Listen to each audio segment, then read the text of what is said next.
Bonjour, installez-vous confortablement, fermez les yeux si vous le pouvez ou laissez simplement votre regard se poser sur l'horizon.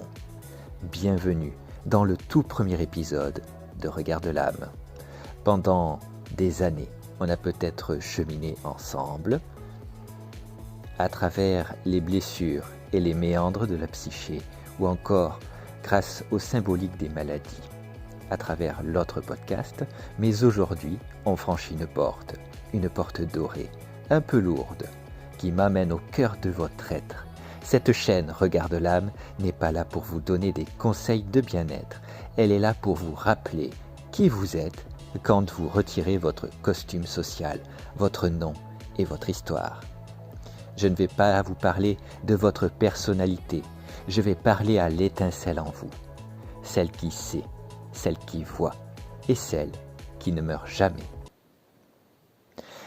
Le premier enseignement que je veux graver dans votre cœur aujourd'hui, c'est celui de l'expérience sacrée. On nous a appris que la vie était une ligne droite entre la naissance et la mort et qu'il fallait réussir ce trajet. Mais pour l'âme, le temps est un cercle. L'âme ne connaît pas l'échec. Imaginez un acteur sur une scène.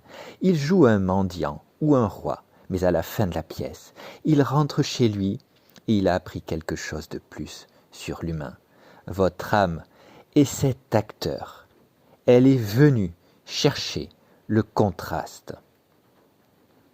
Elle est venue goûter à la densité de la matière pour mieux apprécier sa propre lumière.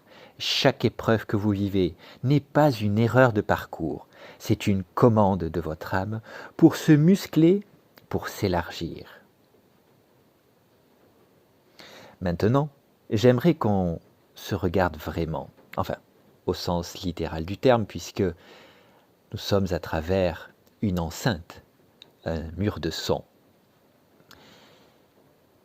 Je vais vous poser des questions. Et je ne veux pas que votre mental y réponde. Laissez votre âme vibrer à la réponse. Vous êtes prêts? Regardez votre vie actuelle. Est-ce que vous l'habitez vraiment? Ou est-ce que vous la regardez passer depuis le siège passager?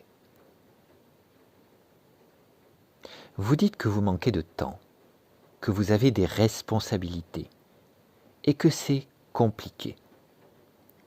Mais n'est-ce pas une excuse magnifique pour ne pas briller?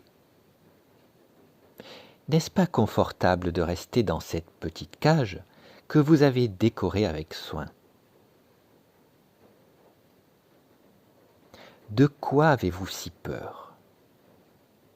De découvrir que vous êtes illimité?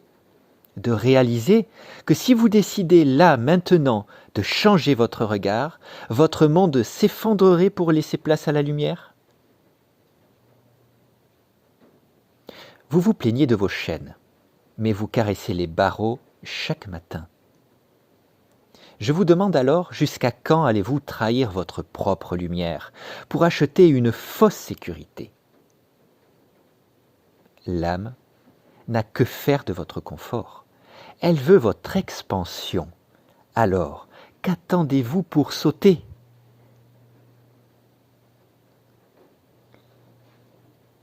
Si ces questions vous bousculent, c'est que votre âme frappe à la porte. Elle crie « Enfin ! Elle m'entend !»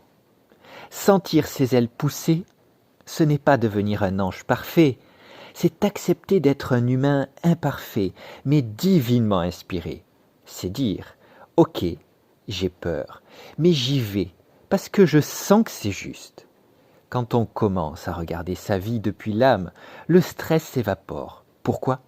Parce qu'on réalise que rien de ce qui est vrai en nous ne peut être détruit.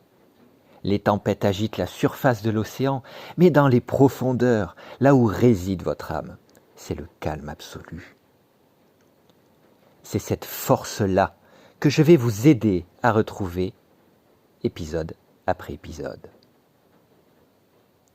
Avant de nous quitter, visualisez une lumière immense qui part de votre colonne vertébrale et qui s'étire loin derrière vos omoplates.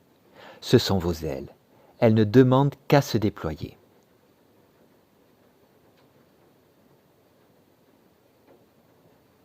ressentez vos ailes pousser. Portez ce regard sur votre journée. Ne voyez plus des problèmes, voyez-y des expériences. Ne voyez plus des ennemis, voyez-y des miroirs. Merci d'avoir été là pour ce premier souffle de regard de l'âme.